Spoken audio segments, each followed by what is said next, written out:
What's up, Warships fans? This is Lord Zath bringing you another episode of Zath's Replay Theater. In this episode, we have Pulicat in the Tier 8 Premium USN Destroyer, the Kid. This ship is currently available in the Premium Shop. Oh, looks like possibly a Wargaming employee in there too, WGA clan tag. So like I said, this ship is currently in the premium shop, uh, and it's a pretty fun ship. Part of the reason why I want to feature this replay is some people might be interested in picking this ship up, and so maybe this replay kind of helps to share the strengths of the ship and you get an idea of what's so awesome about this ship. So this is basically a down-tiered Fletcher. That's right, folks. This is a Tier 9 destroyer. See, there's 5 guns here. Okay, but there's only one torpedo launcher. The other torp launcher is missing in action. So keep that in mind. That instead of one torp launcher here, there's a few more anti-air guns. Oh, that's kind of cool. I don't think I ever noticed this before. Huh, that's kind of cool. It's only on that side of the funnel. Alright, well, you know what that means, guys. I have to take a screenshot, right? I have to take a screenshot of the Kid. And obviously named after the famous pirate, Yar. So let's see, can I do something like this? That's kind of cool. I have the game paused so that I can do this. So anyway, so the guns are pretty much standard USN destroyer fare, right? That's what you would expect to see on an American destroyer. So if you're comfortable with those guns, then you're fine. So that's Benson, Fletcher, Mahan, Sims, all that good stuff. Okay. The area where it might be a little bit different is obviously the torpedoes, and more importantly, the anti-air. This ship has the ability to mount defensive fire. So we'll talk about that in a minute. While we're moving around here and looking at the ship, let's also talk about consumables and flags. So let's move up to the flags here. And Pulicat is doing it right with a lot of flags. He is running, let's see, this is 5% to consumable reload. That's very important if you've got defensive fire, smoke, and a special consumable that I've yet to mention. This one here, you would never find on any other destroyer except for the Habrusk and the Tier 9 Tashkent. This adds 20% to the ability to use Repair Party. The ship has Repair Party! That's right, folks. This ship has the ability to heal itself. Very important. We have the 2 flags that add to fire chance. Very useful as well. We have over here a flag that adds to flooding chance. Juliet Whiskey Unanone, I believe. So that'll be helpful for the torpedoes. This is Papa Papa, which adds to free XP boost, which is nice. I personally, I wouldn't put it on this ship unless I was running all the other XP flags. I'd probably put Equal Speed Charlie London on there, because that'll boost Commander XP, that'll boost Ship XP, that'll boost slightly the free XP as well. We have Top Speed, sorry. Military Month flag is like covering it. It's like, don't look at these. So this adds to Top Speed, which is good. And then this here, I believe is November Echo Sat 7, which adds 10% to DPS of anti-air guns. Very useful in a ship that's got defensive fire, and I don't know anything about Pulicat's commander build, but I'm going to guess that he is fully anti-air based.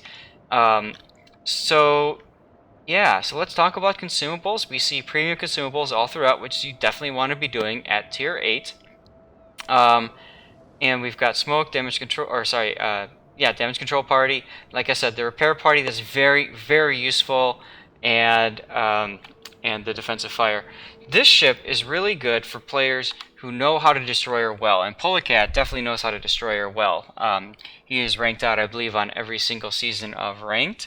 A lot of it from playing Destroyer. So let's see, the Gneisenau dude on the team says AB question mark. I love it. You're communicating already with the team, saying what's going on.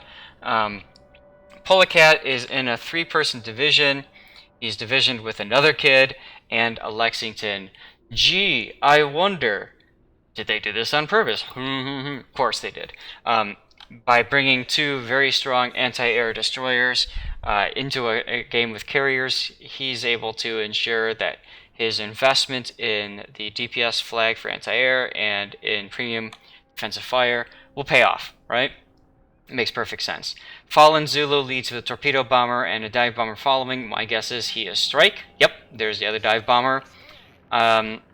This is what I love to do when I play Lexington. I run Lexington Strike, and I always division with people, and they see that, and they're like, "Oh, cool! I'll add my anti-air." Did I just see? Hold on a second, guys. Did I just see biplanes? Oh, no fair, no fair. Fallen Zulu is using the Halloween camo. I am insanely jealous of him right now. I only got the Turpits and I think one of the random tier 3 camos. We're going to fly over there and check this out because this camo is really cool. Look at that. Is that awesome or what? Right? And the bombers, we're about to fly over them. Move up, move up, move up. Look at these bombers. Wargaming did a beautiful job with the Halloween camos, I must say. So I hope you don't mind that I'm taking a moment to showcase this because the Lexington is my favorite aircraft carrier, favorite ship of World War II. I just love how she looks. She's just so goddamn beautiful. And I mean, just look at the work that they did on this ship. It looks awesome. It looks epic. We're gonna speed up because look, it's all animated. I mean, how cool is that, right? Look at that. I'm sorry, I'm geeking out for a second because of the job that they did on this ship. Anyway, alright, let's get back to the battle and see what's going on. Pulicat has entered B camp, which personally I hate getting into because it's kind of one of those situations where once you get stuck in there, it's really hard to get out of it. So it is what it is. But you can see communication with the kill. We've got the carrier dropping on the Akatsuki. Looks like it did not connect, but that's okay. And defensive fire coming up. Obviously the kid is also helping out. And look at those fighter squadrons just disappear. This is a Grav Zeppelin test, and there are either 9 or 10 fighters in that squadron, and they just went bye-bye. Now, Pulicat is going to engage the other bombers, and just watch them melt. This is what makes the kid so freaking powerful. Now, one thing I would probably do is pop my smoke just so that I'm not detected as I'm shooting these guys. But the carrier is clearly okay with you killing all of his planes. So that's cool. Talk about defanging this carrier. Go on like that. And the other bomber is probably gonna die. Yeah, there it is.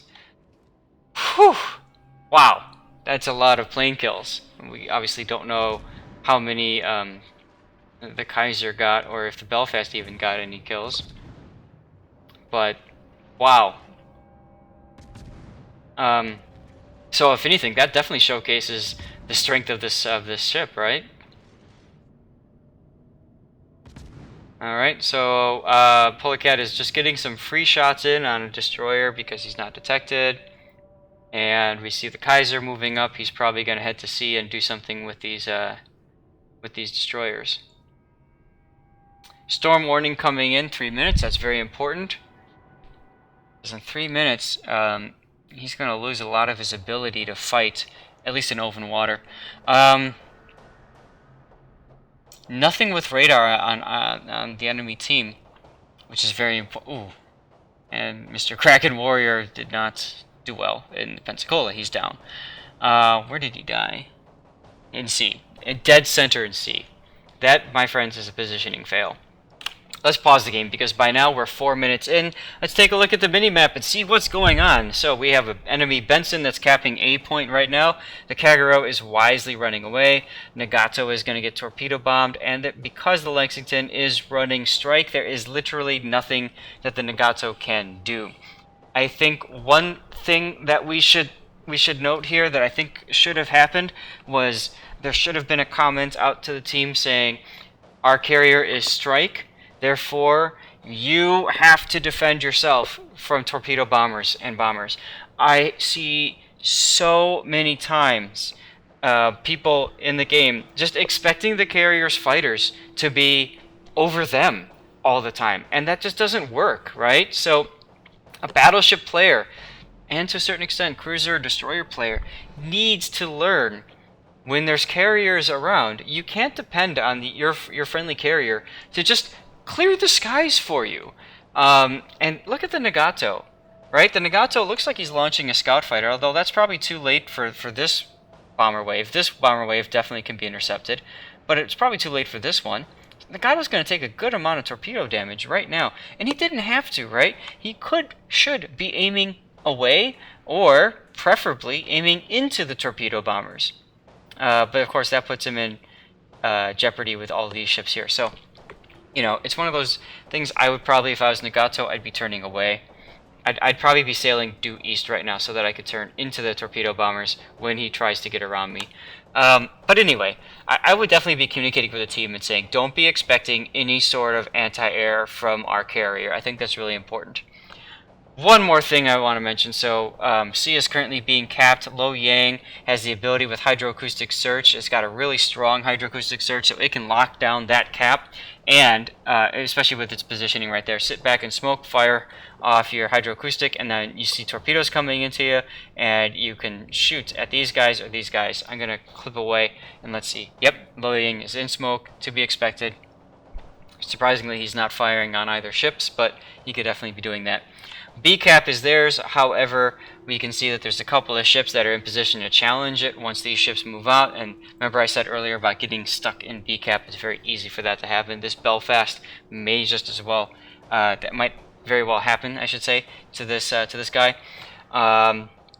So the enemy team is pushing hard at A, they've got a decent push at really all of the caps. So with the North Carolina, Fuso, Nagato, Kagero, and open Flea, it's going to be interesting to see what happens. I predict this team is going to push up, push around, and then get stuck here. And the reason I say that is because with Pulicat and the Kaiser, and also with Fallen Zulu heading this way, I'm pretty sure that they're going to focus on the push at C and kill them. And if those guys get wiped out, then these guys just simply sail right through B again, and guess what? It's game over. One thing I also want to note too is, look, Pulicat is saying, I'm going to re-smoke you, right? He's noticing there's only 22 seconds left in smoke, and Pulicat's got the available ability to pop his smoke right now and smoke as he gets out. And all that space now, the Belfast is able to use and to move around, maneuver. So, good team play here by Pulicat. Oh, Pulicat's actually reversing, so that's even better. He's going to smoke in front of the Belfast, and he shoots down that scout fighter. And he's trying to tell the Belfast, yo dude, I got you. And there goes the smoke. I probably would have smoked a little bit sooner, just because you see now he's backed out of the smoke. But that's okay. The important thing is you're being a good teammate. Alright, now you are looking back at where that Akatsuki is because you are anticipating torpedoes. And look, there's the torpedoes. And very easy dodge. And there goes your defensive fire. Time to shoot down some more fighter planes. Look at the melt. His anti-air, he's got to be max anti-air, and you can see that he's just single-handedly shooting down this entire fighter wave.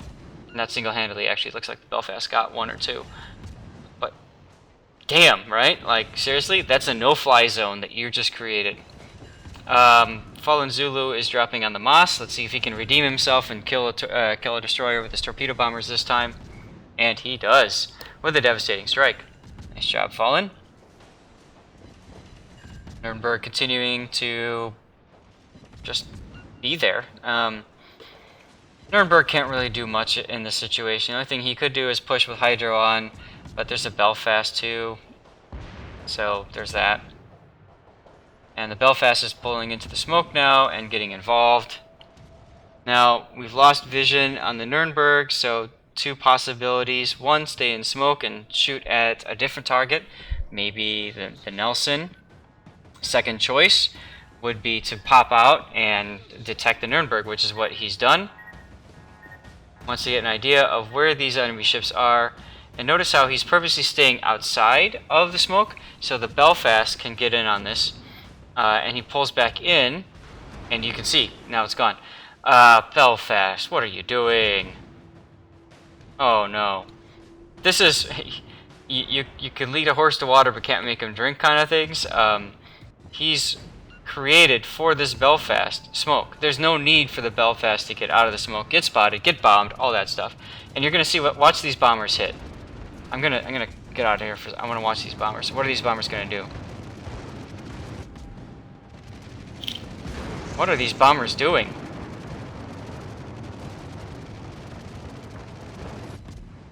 Jeez. I was expecting the bombers to hit that Belfast. Oh well. And I think Pulicat is also a little bit vexed by the situation too. Meanwhile, look at Zulu's bombers just coming in saying, Kaguro, let's have fun. Smoke is available. Look at the Belfast! Look at all the health that he just lost. And once again, I think Pulicat's going to try to save him with smoke. But again, lead a horse to water, make a drink. Not happening. Yeah, Belfast is dead. Torpedoed by the Akatsuki. Are you kidding? Pulicat trying to say, stop. I got you, bro. But nope. And now Pulicat is doing a smart thing here. He's staying by the wreck of the... By the wreck of the Belfast, and by doing so, any torpedoes coming into him from that side are gone, right? Pulicat showing how he can do Pulicat things, and he is looking at that Nelson, and just as I predicted, pause it, look at this guys, just as I predicted, C-Cap is now gone, right? It's now his teams. The team is now streaming through B-Cap. The enemy team has got an A. Congratulations, you got A. But look at this, now they're trapped, they're stuck. And this is what always happens on this map. This is why it's such a... Look at the map. It's a trap, people. Anyway. So now Pulicat's in a position to wipe out some more fighters. And Zulu's done a wonderful job here of spotting the torpedoes, and I'm sure his bombers are going to come in and blink them. Actually, I think he's holding them back so that he can drop on something else of more value, which I can understand because Pulicat's pretty much nailing this Akatsuki. And somebody is pretty salty that Pulicat killed him, I guess. Alright, so now it's time to have at it with your torpedoes, which you're definitely getting ready to do. Makes sense. And you are anticipating that this Warspite is just going to sail around the corner, and I would agree. Now, one thing to note, the Graf Zeppelin test has incredibly strong secondaries. So, in a little bit, you're gonna start getting a face full of secondaries. Here they come. This is exciting because I've played the Graf Zeppelin test, but I've never been in a position to face one. So I'd be very curious. Oh, 4 torpedoes! Oh my god. Okay. I'm gonna pause. I apologize for this, guys, but like I said, oh, look at this. The storm just really accentuate. Oh, so gorgeous. Look at that. I'm sorry, guys, but I'm just I'm geeking out right now at how gorgeous this looks with the color palette. I don't know about you. Maybe you disagree with me, but I just think it looks so cool. Okay, I'm gonna go over... Oh, he's firing AP. I just heard the penetration sound. So he's firing AP because the Graf Zeppelin test is broadside to him. And let's look at this secondary monster. Look at this thing. I need screenshots of this too. This looks badass. This looks so badass with the storm and everything. Look at that. Okay, so we're gonna continue, and you can see just the speed at which the secondaries are going off. I mean, it's murderous fire, right? And I can hear Pulicat starting up sounds like a smoke generator, which makes perfect sense. Oh, look at this. Look at this. Let's see how he's doing. Not so well. Actually, yeah, not so well. Let's go back over Confederate. Let's see how he's doing health-wise. He's losing some health, to be expected. And I'm gonna see if I can get a couple more screenshots of him. Oh, look at that! Look at that! This is conflict on the high seas, folks. Look at this. Oh my God! I don't know what I'm gonna. I haven't had such a battle before with so many just glorious screenshot abilities. Alright, so I promise I'm going to be done very soon. Oh, his engines are out too. See that? See the little smoke coming from his engines? Yep, his engines are out. Of course, not too big of a deal in his positioning. So let's go back to the action and let's follow and see what happens here. You notice these secondaries are just gonna whittle him down. So Pulicat's doing the smart thing, which is getting out of secondary range. And now the Zeppelin can't do anything to him. And look at how much damage he's getting with his AP shells. This is what a lot of people don't understand when they go after carriers. They like to run HE because they think, oh well, that keeps the planes from coming back. But look at all these hits he's getting. I mean, he's doing really strong damage, right? And the battleships that are rounding the corner, what are they going to do about him, right? They're over there, nothing. This is just stupid. And now here come dive bombers. Let's see if he's using HE. He is. Pulicat is able to use his defensive fire. Look at these secondaries coming at him. Okay, so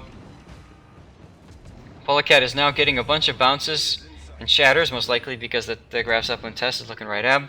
His torpedoes are about to come up, so I have a feeling I know what he's looking to do here.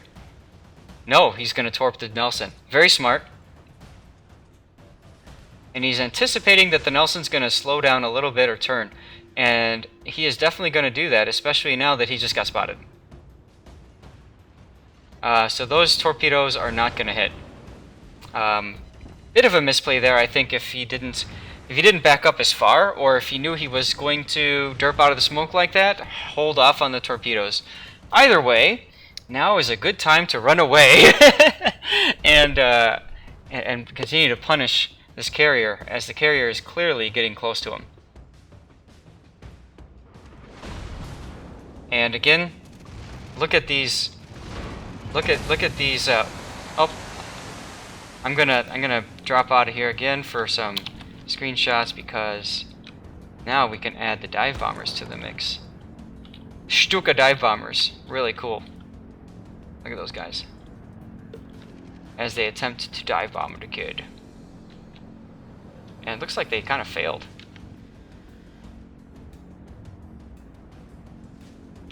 Look at that. Look how gorgeous this game can be. That's why I love this game. That's why I just can't help playing it. And look how battered this poor Graf Zeppelin test is, who's doing everything they can, even running maximum flags too, to try to have an impact in the game. And unfortunately, he did a terrible job with his fighters, and he's going to pay the price for it.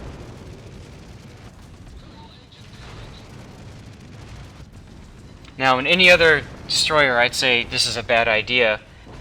Going up against a Graf Zeppelin like this. Look at the secondaries. Look at the amount of damage he's doing. Nice job on your high caliber and Confederate, by the way.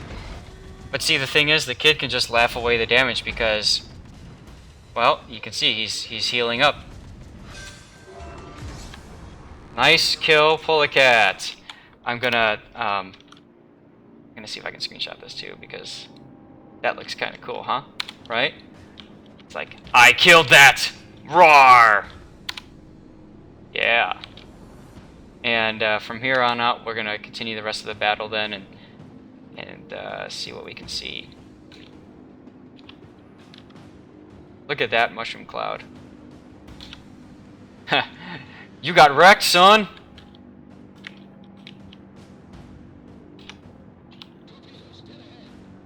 Oh, and that's even kind of cool too. It's just the rear of the carrier sticking out of there.